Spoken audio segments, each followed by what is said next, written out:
पहला सवाल आप चारों लोगों से है कि क्या वजह रही कि 3 साल का इंतजार करवाया अपने दर्शकों को, इतना लेट क्यों करवाया? सवाल तो आपको मुझसे मत पूछिए, मैं तो हम बहुत हम चाहते थे कि गुरमीत चौधरी हमारे शो में हो और ये काफी बिजी थे, तो इनकी डेट्स मिलने में थोड़ा टाइम लग गया।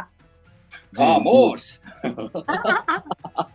क्योंकि क्या था ना कि जो पहला सीजन हमने देखा, उसके अंदर जिस तरह की इंटेंसिटी थी, जो कहानी थी, तो हमें लगता था कि वो 6 महीने साल भर में सीजन आ जाना चाहिए था। लेकिन 2-3 साल और उसके बाद फिर एकदम 6 एपिसोड में खत्म कर देना, तो ये दर्शकों से जाती नहीं है ये। जाती तो है, इनफैक्ट हमारे लिए भी है, क्योंकि हम भी उतना ही इंतजार कर रहे थे जितना कि ऑडियंस कर रही थी। और सीजन 1 इतना अच्छा चला, मतलब हमारी जितनी एक्सपेक्टेशन थी उससे कहीं आगे बढ़कर लोगों को पसंद आया। तो आई थिंक सिद्धार्थ सर के ऊपर बहुत एक रिस्पॉन्सिबिलिटी थी कि वो सीजन 2 उतना ही नहीं, उससे भी ज्यादा बेहतर लेकर आए। तो उनको उसके लिए टाइम लगा। एंड हम सबको बहुत खुश होना चाहिए कि वो जैसा चाहते थे वैसा हो गया फाइनली। Fingers crossed. अच्छा, ये बताइए कि पिछली बार तो आपने ताहिर राज हसीन की जान निकाल रखी थी, डरा रखा था। इस बार most of the half of the season आप तो बिल्कुल डिक्की में बंद रही हैं, आपके हाथ बंद रहे हैं। तो क्या मतलब आपको क्या था कि दर्शकों को इस बार ज्यादा मौका नहीं देना है उनको? ऐसा है कि पूर्वा डिक्की में जरूर थी, बंदी हुई थी, जैसी भी थी, लेकिन उसकी जो शेरनी वाला जो स्पिरिट है वो कोई नहीं ले सका। जैसे कि हर जैसे हम अपनी जिंदगी में भी होते हैं कि हमारा कैरेक्टर बदलता नहीं है, हमको डिफरेंट सिचुएशंस में डाल दिया जाता है और उसके फिर कॉन्सिक्वेंसेस होते हैं कि हमारा जिस तरह से रिएक्शन निकलता है।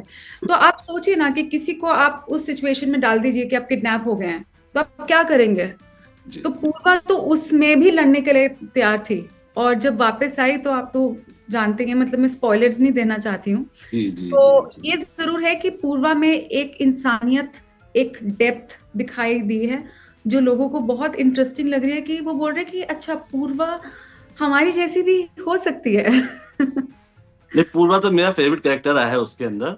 लेकिन वही ना कि काफी एपिसोड उसी में निकल गए थे हमारे, तो मुझे लगा कि कब निकलेंगे बाहर, कब एक्शन करेंगे अपना। आपने देखा एक्शन मेरा?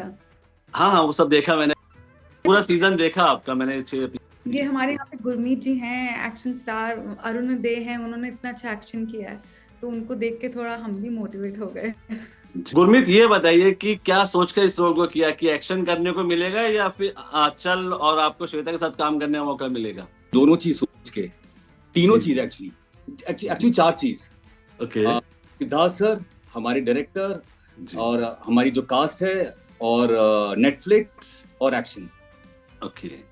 तो कैसा लगा आपको एक्शन करने का? काफी हाई लेवल का एक्शन भी किया आपने, और जैसे आप स्क्रीन पर आते हैं, सीरीज में आते हैं, तो एक इंटेंसिटी बढ़ जाती है कि भाई एक पुलिस अफसर है, वो जिस तरह से काम कर रहा है बॉलीवुड में कम ही देखने को मिलता है वैसे।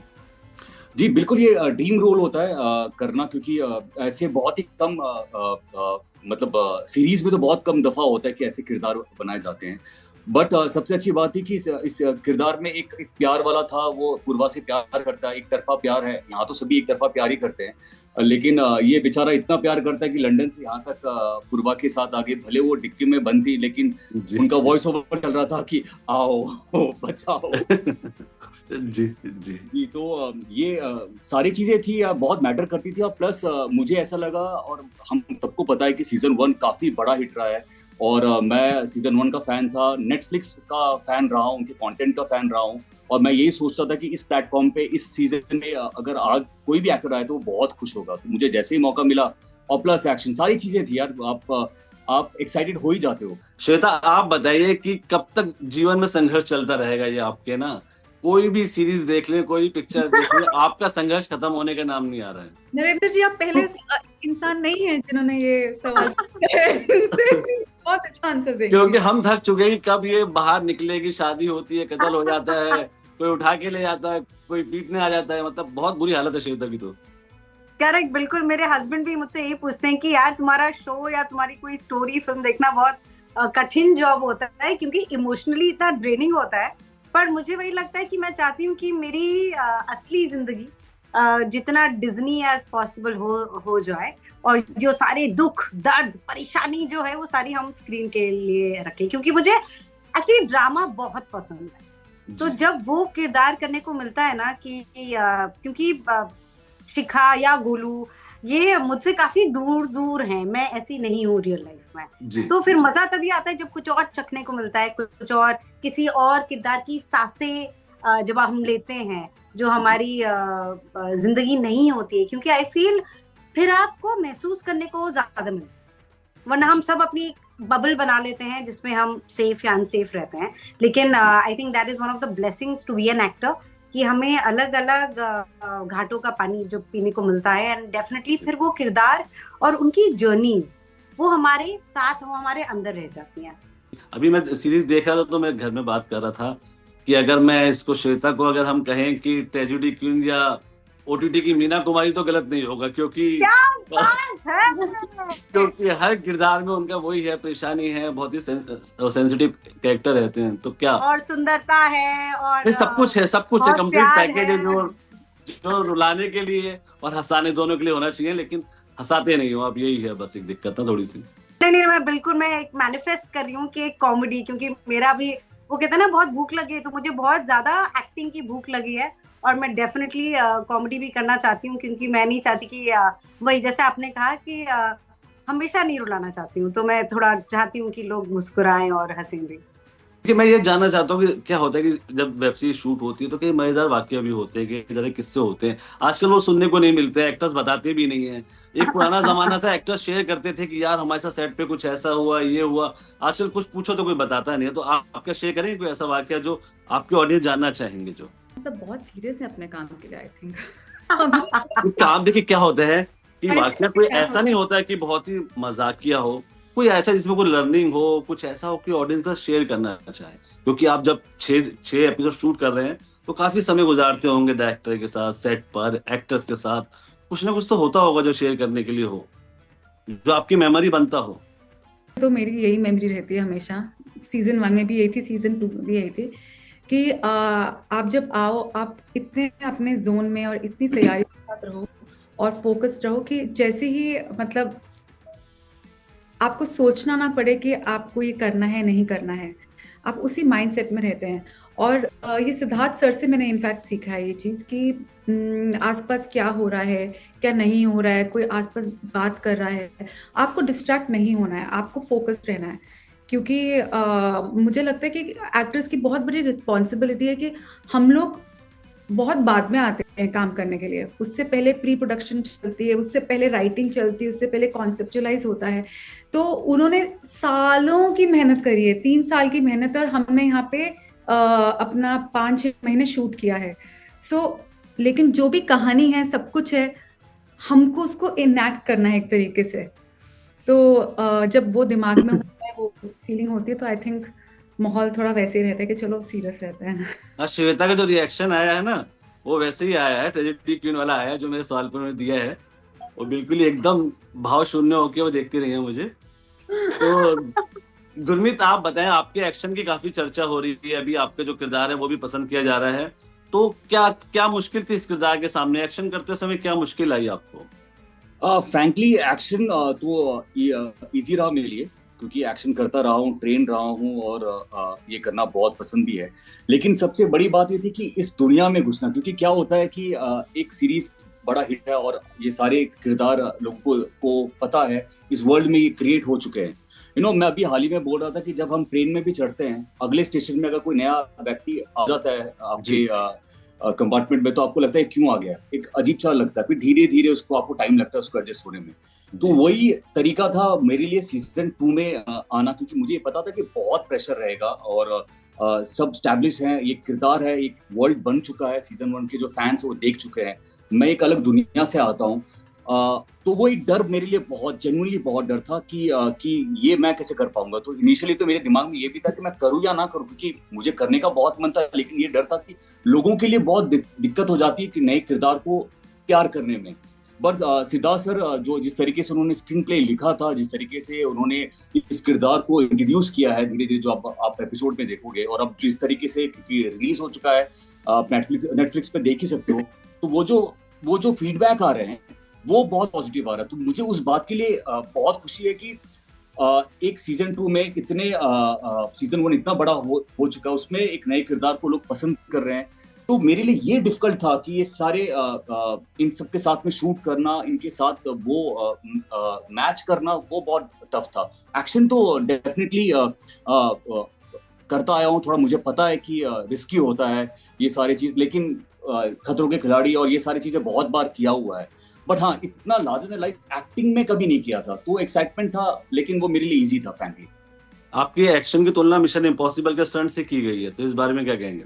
क्या सब बात है सर, आपने एक्चुअली खुश कर दिया ये बोल के, बट ये फैक्ट है, जब मैं वो कर रहा था वो एक्चुअली वो बहुत ही डेंजरस था, क्योंकि जो आप वो स्टंट देखेंगे जब आप सीरीज में, जब मैं क्लाइंब कर रहा हूँ, एक्चुअली नीचे कुछ भी नहीं था, मतलब 500 फीट ऊपर था मैं, और एक केबल लगा हुआ था, और उस केबल से ऊपर आना जाना था, तो बहुत ही टफ था और रिस्की भी था। लेकिन क्योंकि हमारे एक्शन मास्टर अमर शेट्टी वो बहुत ही अच्छे मास्टर है, और पूरा सेफ्टी का पूरा ख्याल रखा गया था, लेकिन फिर भी आपके दिमाग में रहता है एज ए एक्शन हीरो की या कहीं भी थोड़ी भी गलती ना हो, क्योंकि एक इतनी सी भी गलती में आप बड़ा एक्सीडेंट हो सकता है। तो वो मेरे लिए थोड़ा ज्यादा टफ था। तो आप बताइए कि आपको जो हाँ ये जी। किरदार निभाते हुए कौन सी मुश्किलें पेश आई, मतलब कि कितना मुश्किल था, कोई ऐसा भाव या कोई ऐसा इमोशन? चैलेंज ये था कि जो शिखा की लाइफ में हो रहा है वो अब काफी दुख और दर्द है, तो अब मुझे वो देखना था कि कौन से सीन में मुझे स्वाद अनुसार कितना दुख और दर्द, कितने आंसू, अभी 10 गिरेंगे कि अभी एक होगा, कि अभी अंदर होगा, अभी बाहर होगा। तो वो काफी चैलेंजिंग था, बिकॉज ये समझना कि ये लड़की जस्ट बिकॉज ऐसी सिचुएशन में है एंड बिकॉज एक्टिवली कुछ नहीं कर पा रही है, इसका ये मतलब नहीं कि वो स्ट्रांग नहीं है। आप इसके अंदर का स्टील नहीं देख पा रहे हो, पर वही उसको स्ट्रांग बनाता है। और सबसे ज्यादा चैलेंजिंग था डब, क्योंकि डबिंग में जब मैं जाती थी तो वो लिटरली, अभी यहाँ क्राइंग था, यहाँ टीयर्स थे, तो it was almost like a therapy session, क्योंकि मैं जाके सब कुछ, चाहे दुनिया में क्या हो रहा है, वॉर में क्या हो रहा है, शिखा विक्रांत की लाइफ में क्या हो रहा है, वो सारा मैं अपना दुख और दर्द उस डबिंग माइक के सामने पूरा उसको फ्लैश आउट कर देती थी। अब ये बताइए आप, क्योंकि आप पहले सीन के साथ ही जैसी आपकी एंट्री होती है, वो जो एक डर होता है जो वो आपके चेहरे पर दिखता है, ठीक है ना, और ये इस कैरेक्टर की आपकी यूएसबी भी है। तो ये बताइए कि जो आपने इस कैरेक्टर को निभाया, सेकंड पार्ट में निभाया, उसके लिए कुछ खास तैयारी की, क्योंकि 3 साल का गैप हो गया था बीच में? आर्किटेक्ट से करता हूँ, जिसके पास बिल्डिंग बनाने की सारे ब्लूप्रिंट्स रहते हैं, ड्राइंग्स रहते हैं। जब वो एक अपनी बिल्डिंग बनाने जाता है, चाहे 1 साल हो जाए, 2 साल हो जाए, 3 साल हो जाए, वो ड्राइंग उसके पास हमेशा रहती है। तो इसी तरह जब किरदार के लिए सीजन 1 में काम किया था, तो काफी हमने वर्कशॉप्स करे थे, जो राइटर थे उनके साथ हमने बातें करी थी, तो उस वक्त में दिखता बहुत था। तो वो सारे जो नोट्स थे उसको पढ़ना, और मेरा मानना हमेशा ये है कि जब एक किरदार को काफी समय बाद आप मिलते हैं, तो होता है जैसे एक पुराने दोस्त से दोबारा मिल लेना। तो चाहे आपने 2-3 साल उससे बात ना करी हो, पर एक 15 या 20 मिनट लगते हैं, और उसके बाद फिर वो पकड़ में आ जाता है। पर क्योंकि आपने बात करी पहले सीन की, सीजन 2 के, उसमें एक भय है चेहरे पे, वो असली डर है, क्योंकि वो in back of the mind मेरे चल रहा था कि यार ये सबसे पहला सीन होगा जो ऑडियंस देखेगी, और क्या ये उतना इम्पैक्टफुल हो पाएगा जितना सीजन 1 था। और थोड़ा सा ये प्रेशर था जो उस सीन में मतलब मेरे को डरा रहा था, पर वो 1-2 दिन में ठीक हो गया था। अब देखिए, सीजन 1 के बाद सीजन 2 में आपका डर भी ज्यादा है, और पहले से ज्यादा खतरनाक भी हो गए हैं, है ना? तो ये जो एक मासूमियत और जो दूसरा उसके साथ जो अंदर आपके एक शैतान है, उसका जो कॉम्बिनेशन है, इसको किस तरीके से पर्दे पे लाते हैं हम? सीजन में एक बहुत खूबसूरत लाइन है जो किसी और किरदार ने कही है कि कोई भी इंसान हैवान पैदा नहीं होता, हालात उसे हैवान बना देते हैं। एंड आई थिंक ये विक्रांत के किरदार के लिए बहुत अप्रोप्रिएट है। पिछले सीजन में, सीजन 1 में, वो अपने परिस्थितियों का शिकार था, उसके कंट्रोल में कुछ नहीं था। पर इस बार जैसे कि आपने कहा, पूर्वा डिक्की में है, पर स्टीयरिंग व्हील जो है विक्रांत के हाथ में है, एटलीस्ट कुछ समय तक। तो उसमें काफी मजा आया था, क्योंकि वो जब कैरेक्टर होता है जो स्लाइटली बॉर्डर लाइन होता है, कि थोड़ा ग्रे, थोड़ा डार्क, कभी कभी ऑडियंस को लगता है कि यार ये तो बुरा कर रहा है, पर कर भी प्यार के लिए रहा है, वो किरदार मुझे प्ले करने में बहुत मजा आता है। आपको ये जो विक्रांत का किरदार, इसकी सबसे प्यारी बात क्या लगती है, जिसके लिए आप इसको पसंद करते हैं विक्रांत को? बोले जा रहा हूँ पूरा वो उसका Why don't we, श्वेता, शिखा के बारे में क्या प्यारा लगा, and then we can come back. Exactly, वही शिखा, I think शिखा तो ट्रेजेडी क्वीन है, मीना कुमारी है शिखा। कि वो कॉमेडी करना चाहती है, मैं भी, मतलब विक्रांत की तो पूरी जिंदगी कॉमेडी है भाई। आप भी काफी समय से इसी चक्रव्यूह में फंसे हुए हैं, आप भी बहुत परेशान रहते हैं कैरेक्टर्स के तौर पे।